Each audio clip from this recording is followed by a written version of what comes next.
Okay சலாம்.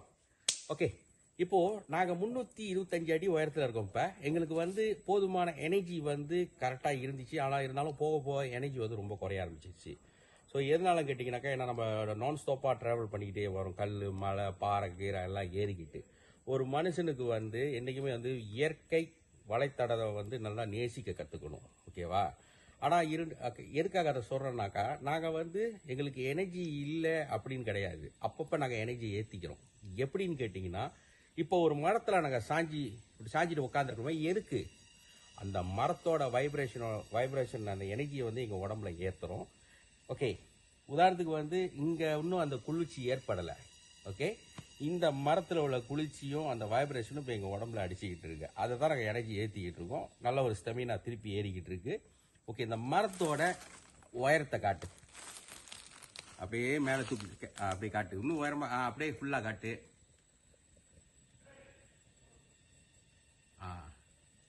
அப்படியே கீழே இருக்கு. ஓகே, இந்த மரம் வந்து சாதாரண மரம் இல்லை. நான் பிற்பாடு அடுத்த வீடியோவில் அப்லோட் பண்ணுறேன். இப்போ நான் மரத்தோட பேரெலாம் சொன்னேன்னாக்கா, ஒரு சில பக்கிங்க என்ன பண்ணுங்க, நம்ம கூகுள் பொய் சொல்லாதுன்னு சொல்லுவாங்கள்ல, அதில் போய் தட்டிட்டு இது எங்கே இருக்குது எவத்திற்கு கேட்பானுங்க. நம்ம ஆளுங்களுக்கு என்றைக்குமே வந்து ரோட்டு ஓரத்தில் விற்கிறது, அப்புறம் டிக்டாக்ல எல்லோ பேக்கில் விற்கிறது, இதை வாங்கி போட்டு 10 வெள்ளிக்கு 5 வெள்ளிக்கு வாங்கி போட்டு இல்லை அதை படம் காட்டுவாங்க. அப்புறம் குறைபாடு சொல்லுவாங்க. ஓகேவா? இது வந்து ரியல் லைஃப். நாங்கள் வந்து ரியலாக சும்மா நான் வந்து அங்கே போய் உட்காந்துக்கிட்டு இங்கே ரோட்டு ஓரத்தில் கக்கிலி மாலை வாங்கிட்டு வந்து இது கிடையாது. ஓகே, சுச்சுக்கோ சயங்கான் என் கூட ஃபாலோ. இதுக்கப்புறம் அடுத்தடுத்து நான் போகிற காடுங்களுக்கு இவர் இருப்பார். ஓகே, இவர் இருப்பார். ஒரு இல்மு படிக்கிறது வந்து அவ்வளோ சுலபம் கிடையாது. ஓகே, நான் இந்த இல்முக்கு வரும்போது நான் தேடி போக கிடையாது. இந்த இல்மு என்ன தேடி வந்தது. இந்த கோடாம் என்ன தேடி வந்தது. கிரீஸ், அதுக்கு பிறகு தான் கிரீஸ் பண்ணாரே சொல்லுவாங்க. ஓகே, நிறைய பேர் படிக்கணும் கற்றுக்கணும். ஆனால் கேட்டவங்க எல்லாமே வந்து மேட்டில் ஒரு கால் சகதியில் ஒரு கால். அப்படின்னா என்ன தெரியுமா? இதுக்கு முன்னாடி இங்கே போய் சாமி இதில் தொண்டனா இருந்து இதை செய்கிறேன், சிசிப்பள்ளியாக இருந்து செய்கிறது, அப்புறம் தாய்லாந்து இதை மிக்ஸ் பண்ணுறது, அதை மிக்ஸ் பண்ணுறது. இது அப்படி கிடையாது. இங்கே வந்து ரூல்ஸ் அண்ட் ரெகுலேஷன் வந்து ரொம்ப டாப்.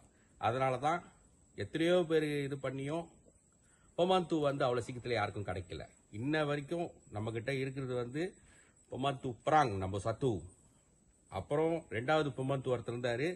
அவரை வந்து ரொம்ப நாள் இருந்தார். அப்புறம் ரீசனாக ஒரு 1.5 வருஷம் டைமில் தான் அவங்கள வந்து நம்மளோட கோடாம் வந்து வேணாம் அப்படின்னு சொல்லி ரிஜெக்ட் பண்ணிட்டாங்க. இப்போது இன்னொரு பொமாந்து இருக்காரு. ஒரு ரீசனாக அவரும் 1 வருஷம் ஆக போகுது. ஓகே, சூச்சுக்க சயங்கான் வந்து ஒரு 6 வருஷத்துக்கு முன்னாடி வந்து சேகர் ஃப்ரம் மலக்கா அவருக்கு கிடச்சிச்சு.